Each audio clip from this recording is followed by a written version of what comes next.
Hello everyone, welcome to Educare. आज हम discuss करेंगे 11 मई के करंट अफेयर्स। कैसे क्या रहेगा सेशन, डिटेल में डिस्कशन करेंगे। 20 क्वेश्चन टोटल कवर किए हैं। बहुत इंपॉर्टेंट क्वेश्चन है आपके सभी एग्जाम्स के लिए। और अगर आपने अभी तक सब्सक्राइब नहीं किया है तो इस चैनल को सब्सक्राइब कर लीजिए। और आप वीडियो को प्लीज़ व्यूज़ के हिसाब से जज ना करें। अभी नया हूँ तो व्यूज़ लाने में टाइम लगेगा। आप कंटेंट जो क्वालिटी है, वीडियो की क्वालिटी है, करंट अफेयर्स की कंटेंट की जो क्वालिटी है उस पर फोकस कीजिए। अगर आपको वो अच्छी लगती है तो आप इस वीडियो को ज़रूर देखिए। आप व्यूज़ के हिसाब से जज ना करें। बढ़ाते हैं इस सेशन को बिना किसी देरी के। पहला प्रश्न है, a new electoral map of Jammu and Kashmir was released. How many total seats are created in Jammu and Kashmir as per the delimitation commission. There was a commission which was established by Jammu and Kashmir government, delimitation commission. इसने क्या किया है कि Jammu and Kashmir जो कि 2 division है Jammu and Kashmir. हालांकि अगर पीओके को हम इंक्लूड करते हैं तो टोटल 3 डिवीज़न होते हैं जम्मू कश्मीर में। अगर पीओके को इंक्लूड नहीं करते हैं तो 2 डिवीज़न होते हैं जम्मू एंड कश्मीर। और इन 2 डिवीजन्स में अभी अमेंडमेंट्स किए गए, चेंजेस किए गए विधानसभा सीट्स में, विधानसभा सीट्स में इसमें बदलाव किए गए हैं। क्या बदलाव किए गए हैं? जम्मू की जो सीट्स थी और कश्मीर की जो सीट्स थी विधानसभा सीटों को, उनको बढ़ाकर 90 कर दिया गया है। पहले कितनी थी? पहले 83 थी, अब इसको बढ़ाकर कर दिया गया है 90। तो हमारा क्वेश्चन है कि how many total seats are created in Jammu and Kashmir. Answer बनता है 90 टोटल सीट्स क्रिएट की गई है। जिसमें से अगर जम्मू की बात करें तो केवल जम्मू में है, जम्मू की सीट्स है 47 असेंबली सीट्स, और कश्मीर की है 43, टोटल होती है 90। इतना आप याद रखिए। और जम्मू कश्मीर जो कि वहाँ के लेफ्टिनेंट गवर्नर है मनोज सिन्हा वहाँ के लेफ्टिनेंट गवर्नर है। और राज्यसभा की सीट्स वहाँ पर 4 है, और लोकसभा की सीट, राज्यसभा की सीट 4 है और लोकसभा की सीट वहाँ पर 5 है। 5 लोकसभा सीट और 4 राज्यसभा सीट जम्मू कश्मीर में है। इतना आप याद रखिए। और chief election commissioner Sunil Chandra chief election commissioner, इन्होंने इसे में सहमति दी थी, इसलिए ये न्यूज़ में थी। इनका भी नाम याद रखिए, सुनील चंद्रा। और जम्मू कश्मीर में कितने डिस्ट्रिक्ट है? टोटल 20 डिस्ट्रिक्ट्स हैं। और मैंने बताया कि जम्मू डिवीज़न और कश्मीर डिवीज़न एक पीओके डिवीज़न में 24 सीट्स हैं। इसको अगर कंबाइन करते हैं टोटल जम्मू एंड कश्मीर को कंप्लीट तो 114 सीट्स होती है। तो इतना याद रखिए, जम्मू कश्मीर में कंप्लीट कितनी टोटल सीट्स हैं? 114 सीट्स हैं, 114 सीट है। और जम्मू एंड कश्मीर सिर्फ 2 डिवीज़न में 90 सीट्स हैं।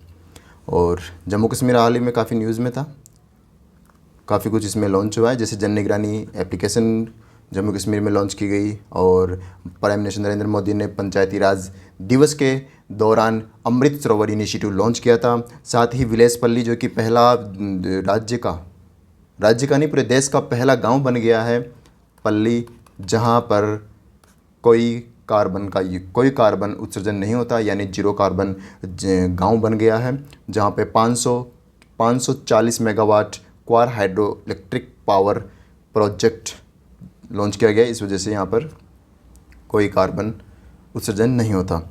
और अभी सांबा डिस्ट्रिक्ट भी न्यूज़ में था कि सांबा डिस्ट्रिक्ट पहला ऐसा, जो कि सांबा डिस्ट्रिक्ट जम्मू एंड कश्मीर का ही है, पहला ऐसा डिस्ट्रिक्ट बन गया है जहां 100% हाउस होल्ड्स को कवर किया गया है सेहत स्कीम के तहत, सेहत स्कीम के अंदर, जो कि आयुष्मान भारत स्कीम के अंतर्गत आती है।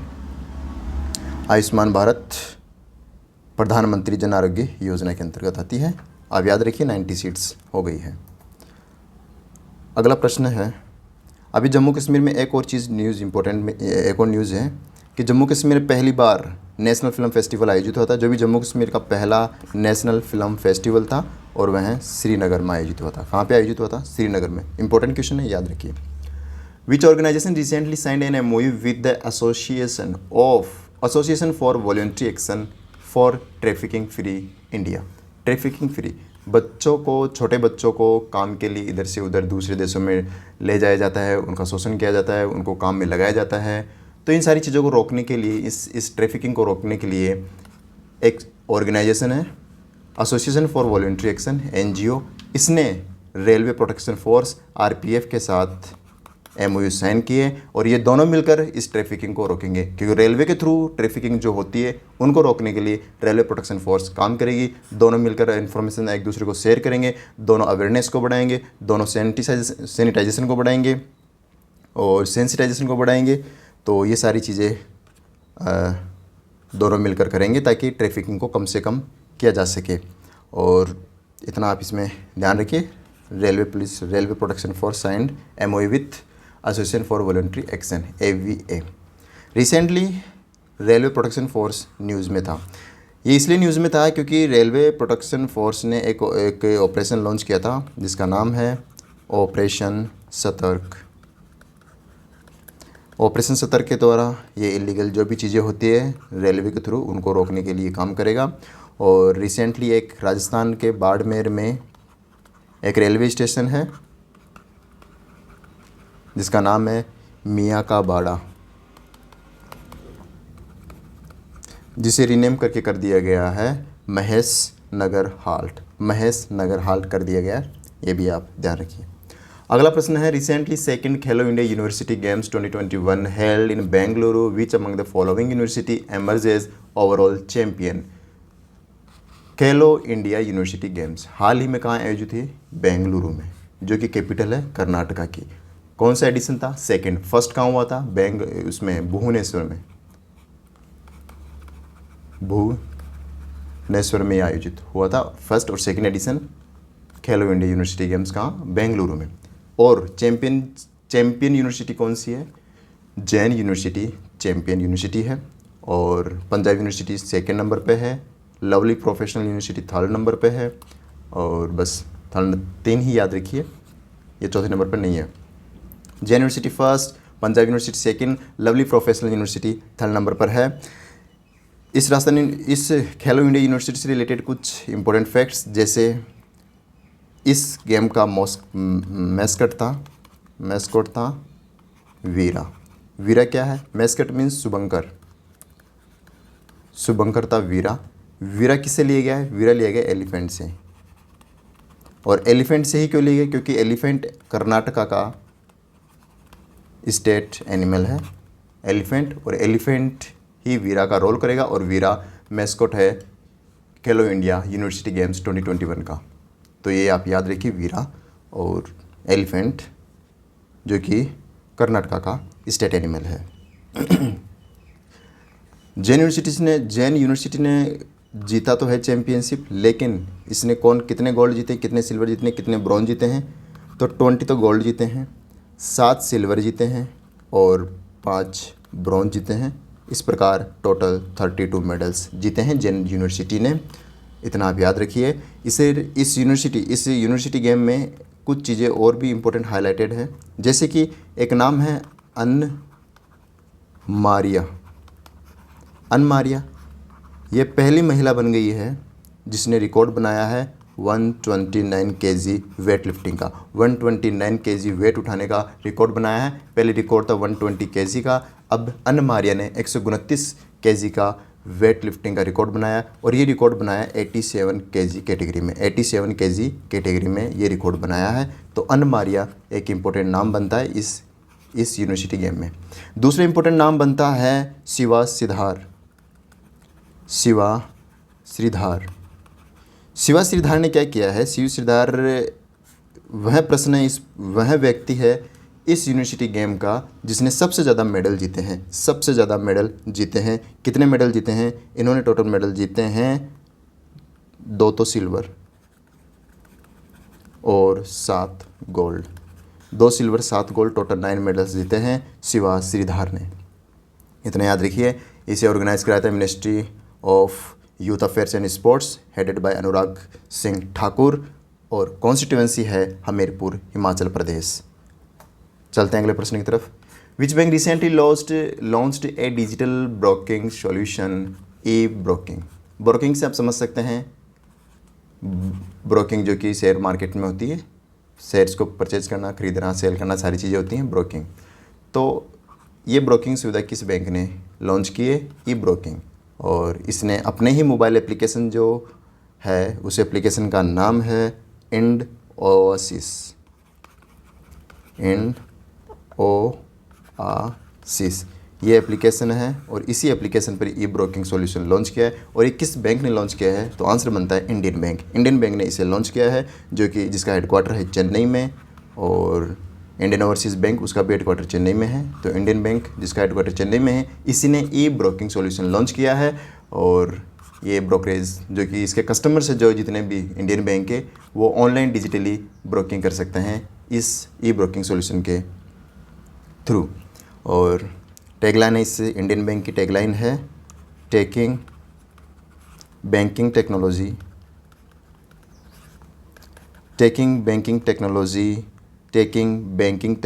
टू द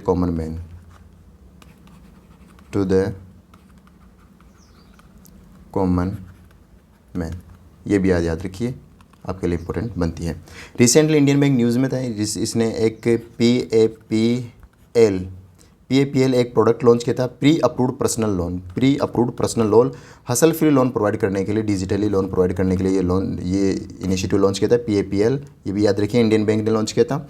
मेरा प्रश्न है कि किस बैंक ने, कौन सा प्राइवेट सेक्टर बैंक है जो अकाउंट एग्रीगेटर फ्रेमवर्क में आया है? पहली बार अकाउंट एग्रीगेटर फ्रेमवर्क लॉन्च किया है कौन सा पब्लिक सेक्टर बैंक है? आंसर बनता है यूनियन बैंक ऑफ इंडिया। कौन सा bank? Union bank of India ने अकाउंट एग्रीगेटर इनिशिएटिव शुरू किया है, जो कि RBI का इनिशिएटिव है।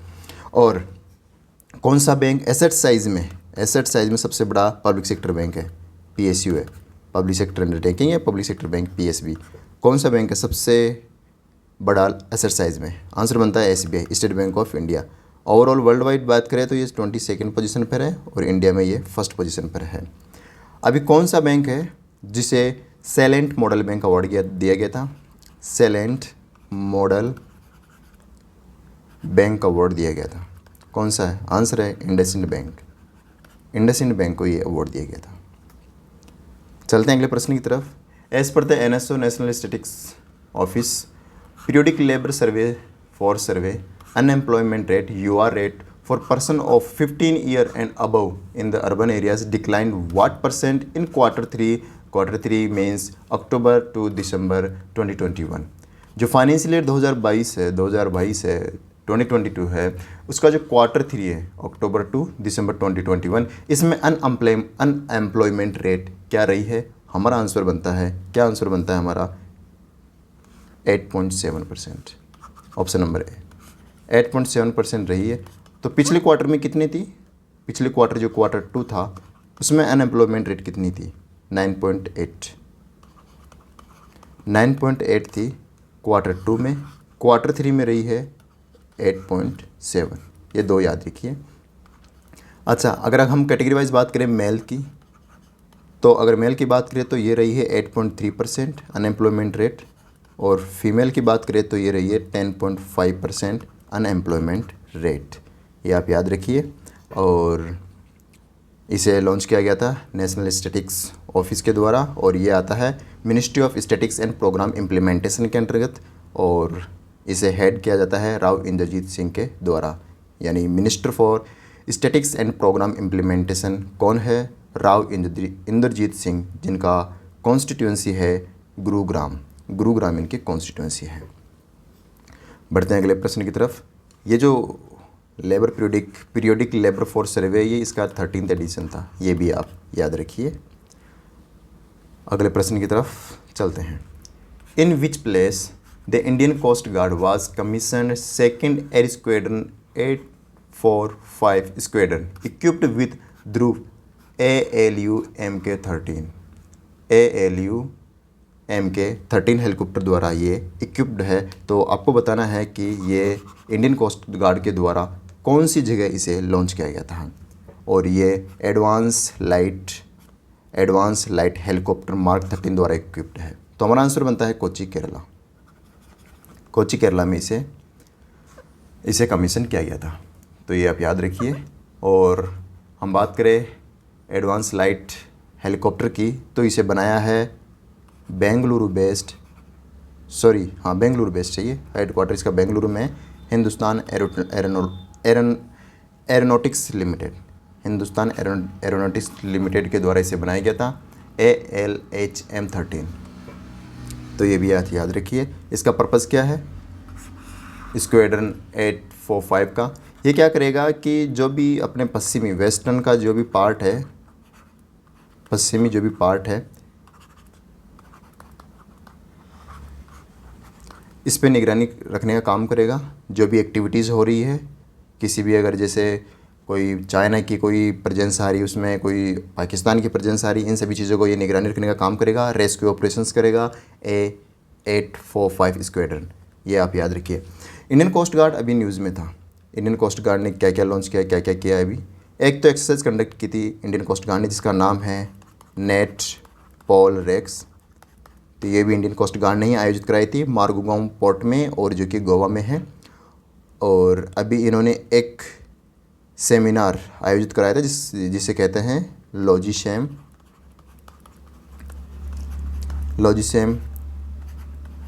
वायु 2022। लॉजिसैम वायु 2022 लॉजिस्टिक सेमिनार था, और इसे भी इंडियन कोस्ट गार्ड ने ही आयोजित कराया था। और एक रिसेंटली कल परसों की ही न्यूज़ है, कमला देवी फास्ट पेट्रोल वेसल ये लॉन्च किया गया था इंडियन कोस्ट गार्ड के द्वारा, और इसे बनाया था GRAC ने, garden reach ship builders engineers ने इसे बनाया था। और अभी अगर मैं बात करूँ केरला की, तो केरला भी न्यूज़ में था। अभी रिसेंटली इसने नीदरलैंड के साथ MOU साइन किया था कॉस्मोस मालाबुरिक्स प्रोजेक्ट के लिए। और रिसेंटली केरला ने एक सहेली एप्लीकेशन भी लॉन्च की थी, जो कि लाइफस्टाइल डिजीज़ के लिए बनाई गई है, इनको प्रिवेंट करने के लिए। अगले प्रश्न की तरफ बढ़ते हैं। IRCTC Bharat Gaurav tourist train covering Ramayana circuit will include a stop at Janakpur where it is located. Janakpur located है नेपाल में। रामायण सर्किट क्या होती है और भारत गौरव टूरिस्ट ट्रेन क्या है। भारत गौरव टूरिस्ट ट्रेन जो कि रेलवे के द्वारा लॉन्च की गई है, रेलवे के द्वारा एक स्पेशल ट्रेन चलाई गई है, भारत गौरव टूरिस्ट ट्रेन, जो कि टूरिज़्म को बढ़ावा देने के लिए चलाई गई है। और एक रामायण सर्किट है, जो कि एक सेंट्रल गवर्नमेंट द्वारा एक स्कीम है, स्वदेश दर्शन स्कीम। यह भी टूरिज़्म को बढ़ावा देने के लिए ही स्कीम लॉन्च की गई थी, और इसी स्कीम के अंतर्गत आता है रामायण सर्किट। रामायण सर्किट में क्या किया जाएगा, जो भगवान राम है, इनकी जितने भी अच्छे बड़े बड़े मंदिर है, वहाँ पे ये उस स्थान पर ये ट्रेन जाएगी, भारत गौरव टूरिस्ट ट्रेन। और लगभग 18 डेज़ की ये ट्रिप रहेगी, और इसमें भगवान राम के जितने भी मंदिर, माता जानकी के जितने भी मंदिर या जितने भी प्लेसेस है, उन सभी पे ये ट्रेन जाएगी और श्रद्धालुओं को मंदिरों के दर्शन करवाएगी।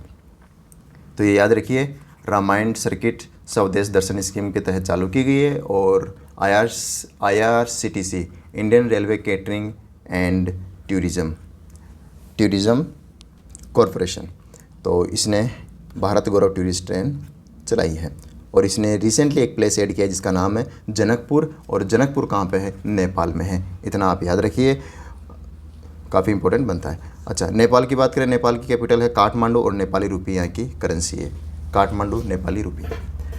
नेक्स्ट है ministry of home affairs and solar energy corporation of India limited signed an MOU। दोनों ने MOU साइन किया है, होम अफेयर्स ने, गृह मंत्रालय ने, और सेसी ने, solar energy corporation India limited ने, दोनों ने साइन किया है सोलर इंस्टॉल करने के लिए।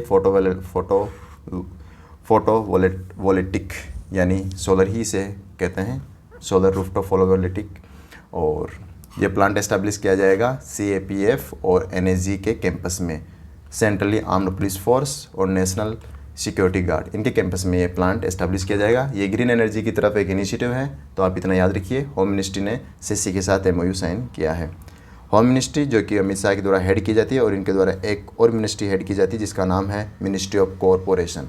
सेसी solar energy corporation of India limited, ये आती है ministry of new and renewable energy के अंतर्गत, और जिसे हेड किया जाता है राजकुमार सिंह के द्वारा, जिनकी कॉन्स्टिट्यूएंसी है आरा, बिहार। अगला प्रश्न है, which small finance bank recently received a no objection certificate NOC from the RBI to merge their holding limited. Small finance bank, कौन सा स्मॉल फाइनेंस बैंक है, Equitas small finance bank. Equitas small finance bank अपनी holding company Equitas holding limited में merge हो चुका है। क्यों मर्ज हुआ है, क्योंकि आरबीआई ने एक रूल बनाया था।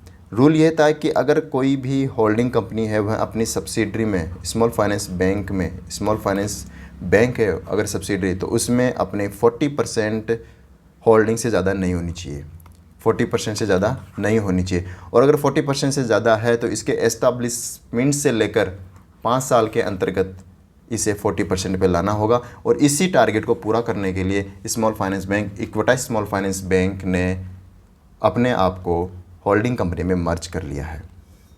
तो ये आप याद रखिए कि 40% से ज़्यादा शेयर नहीं होना चाहिए सब्सिडरी में, और Equitas small finance bank Equitas holding limited में मर्ज हो चुका है। और अगर इक्विटास स्मॉल फाइनेंस की बात करें तो इसका चेन्नई में हेडक्वार्टर है। मैंने एक बैंक का हेडक्वार्टर भी चेन्नई में बताया था, इंडियन बैंक का और इंडियन ओवरसीज़ बैंक का, ये तीनों बैंक चेन्नई में हेडक्वार्टर रखते हैं। और टैगलाइन है इक्विटास स्मॉल फाइनेंस बैंक की, इट्स फन बैंकिंग। मेरा प्रश्न आपसे है, रिसेंटली किस पेमेंट बैंक ने फिनक्लुवेशन लॉन्च किया था? फिनक्लुवेशन किस पेमेंट बैंक ने लॉन्च किया था? हमारा आंसर बनता है Indian post payment bank.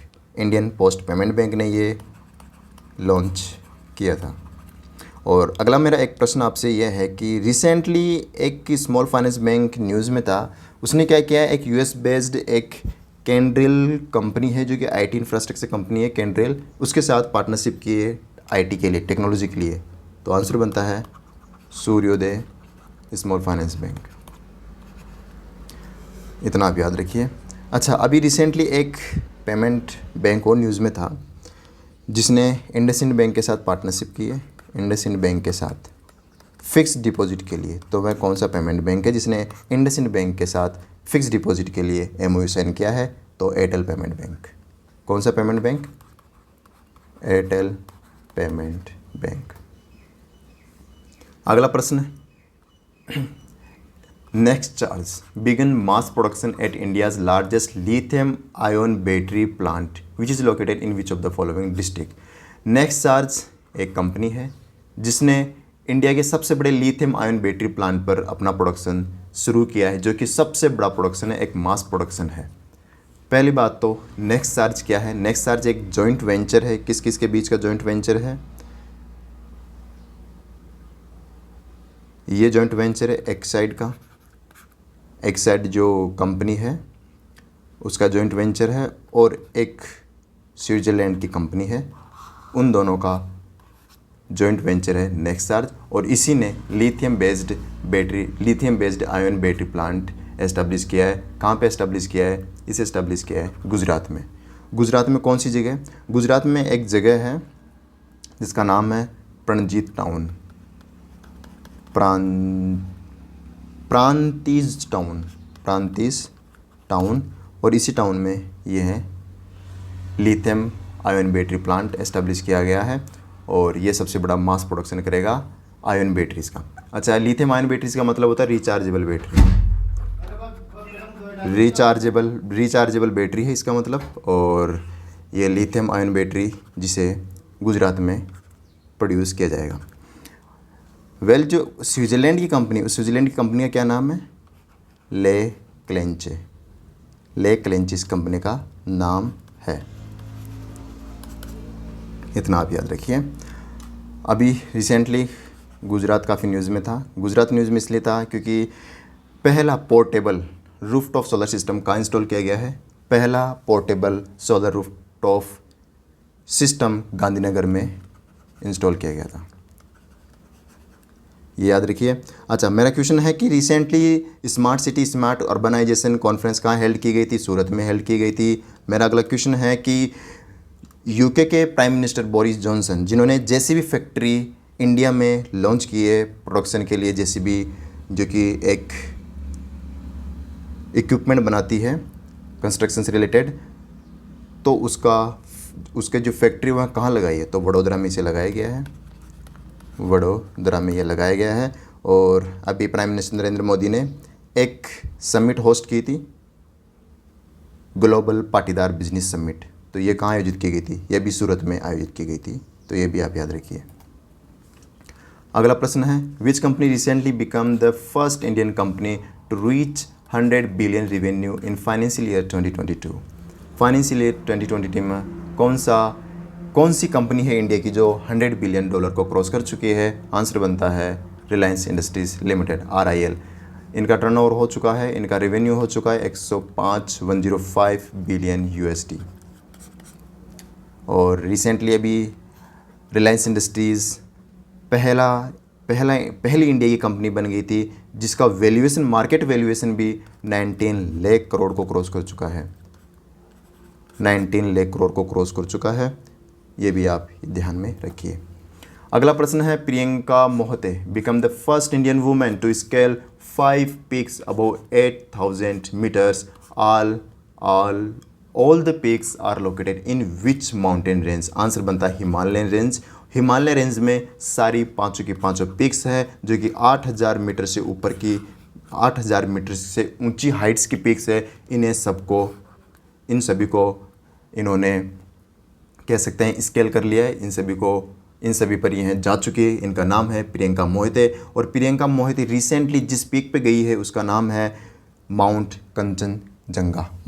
Kanchenjunga, जिसकी हाइट है 8,586 मीटर, 8,586 मीटर। और इसी को रिसेंटली इन्होंने क्लेम किया था। और नाम याद रखिए, प्रियंका मोहिते। और जो पाँच पीक्स है जिनको इन्होंने जिन पर ये जा चुकी है, इनका नाम है जैसे माउंट एवरेस्ट सबसे पहले, फिर mount Lhotse, mount Makalu, mount Annapurna और अभी रिसेंटली माउंट कंचनजंगा। ये पांचों इन्होंने क्लेम कर चुके हैं, तो इतना आप याद रखिए। अगला प्रश्न, who was recently appointed as the chairman of the city union bank for the period of 2 year? किन्हें अपॉइंट किया गया है? एम नारायण को सिटी यूनियन बैंक के चेयरमैन के रूप में अपॉइंट किया गया है 2 साल के लिए। ये कह सकते हैं पार्ट टाइम चेयरमैन अपॉइंट किया गया है। सिटी यूनियन की बात करें तो हेडक्वार्टर है कुंबाकोनम जो कि तमिलनाडु में है। और इसकी टैगलाइन है ट्रस्ट एंड एक्सीलेंस सिंस 1904। इसका मतलब समझ सकते हैं सिटी यूनियन की एस्टैब्लिशमेंट भी 1904 की हुई थी और इसकी टैगलाइन भी यही है, ट्रस्ट एंड एक्सीलेंस सिंस 1904। अगला प्रश्न, the Indian navy is to acquire which satellite to boost capacity in the Indian ocean region IOR through the GSLV F-12 launch vehicle? Indian navy अपनी जो ताकत है, अपनी जो कैपेबिलिटीज़ है, इनको बढ़ाने के लिए एक सैटेलाइट लॉन्च करने जा रहा है जिसका नाम है GSLV F-12, यानी जियो इमेजिंग सैटेलाइट व्हीकल। और इसे कौन लॉन्च करेगा? इसे इसरो लॉन्च करेगा। और इसरो इसे लॉन्च करेगा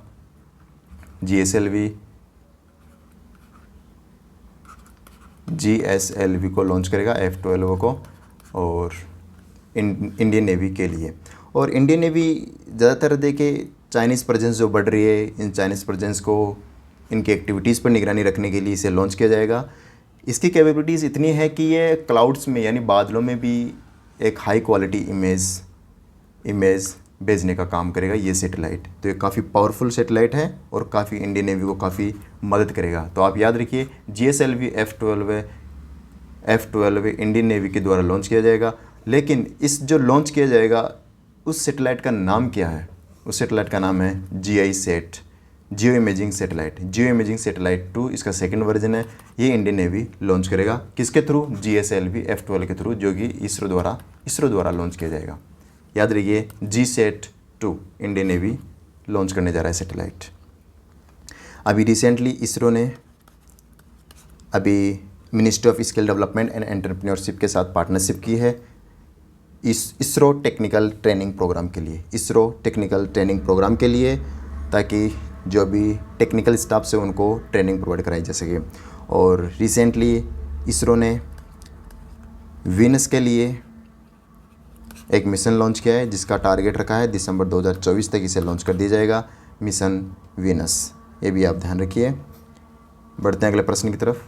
विच football team recently won Santosh trophy 2021-2022 for the 7th time defeating West Bengal 32 time विजेता रह चुकी है और इसी को हराया है केरला फुटबॉल टीम ने। Kerala football team 7th time champion रही है रिसेंटली। और वेस्ट बंगाल को इसने हराया है।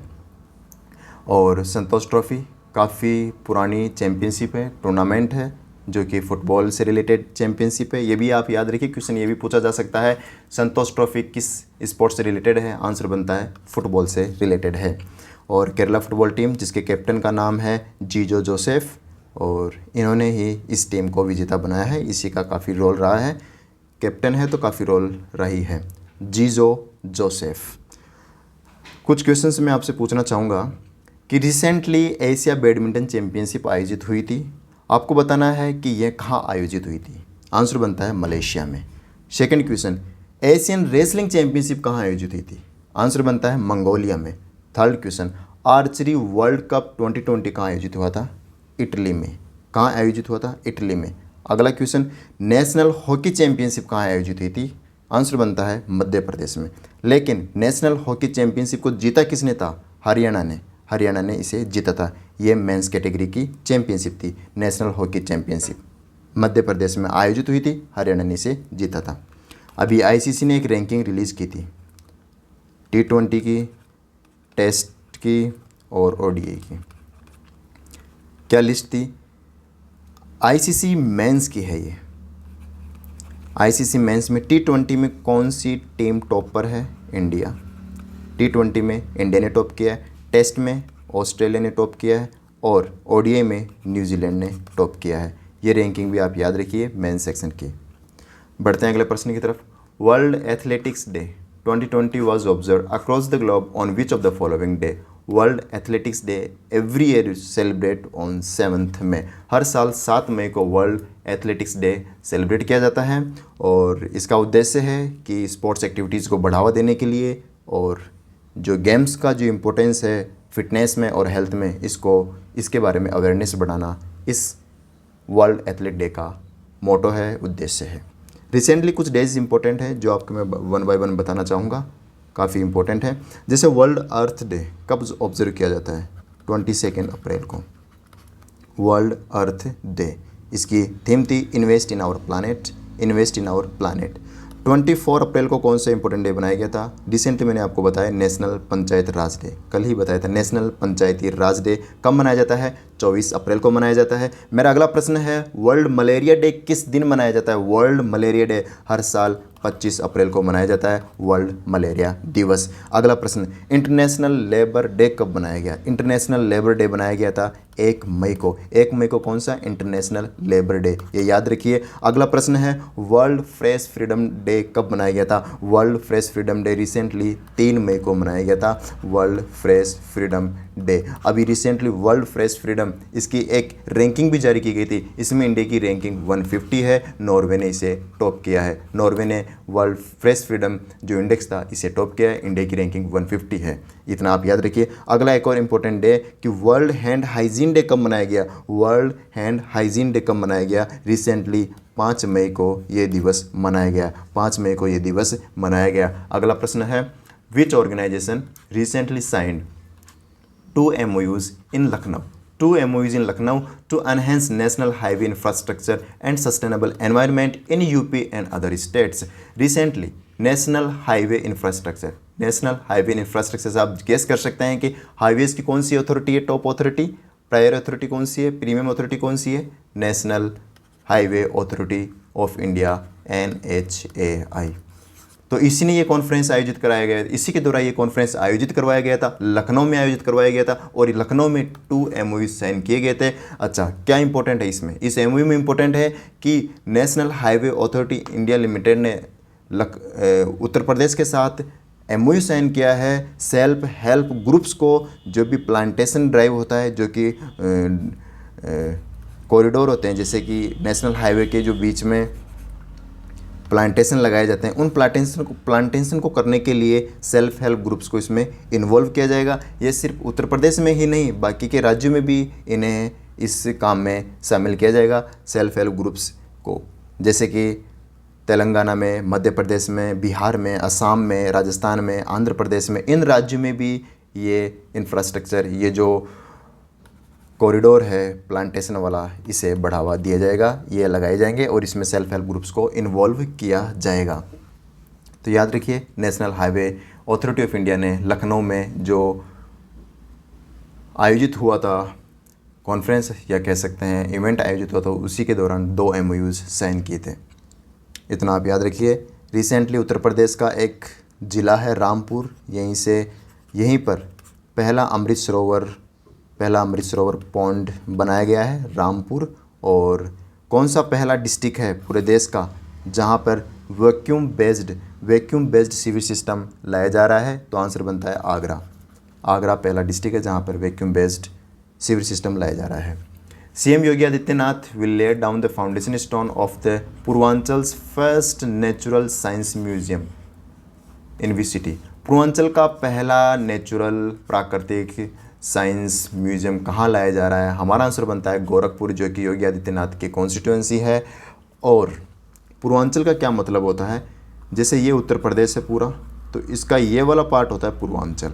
इस पूर्वांचल का पहला नेचुरल साइंस म्यूजियम है जो कि एस्टैब्लिश होने जा रहा है, वह भी गोरखपुर में। क्यों बनाया जा रहा है?